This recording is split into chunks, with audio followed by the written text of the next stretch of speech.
السلام عليكم أصحابي وإذن وذ السلامة ميل كستو آد جوجتان سالان سارة أن هو إذن سو مرينايا ما أنتو حان كهاد لايا حاجة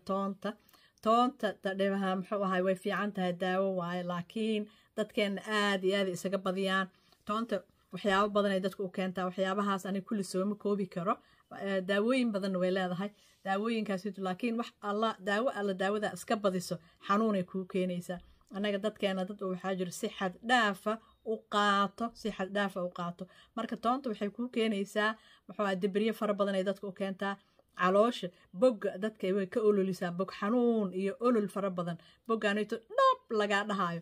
toonta meesha markay gubto bog xanuun ay ku keenaysaa fara badan ay gaas ayaa meesha ka dhalinayo iyo waxyaabo kale hay urkana afka muxuu ahayd afkaagan wuu soo uraya ama jirkaaga intay la qabsatay jirka dhan dhididkaaga yaa wuxuu u soo uraya toon camal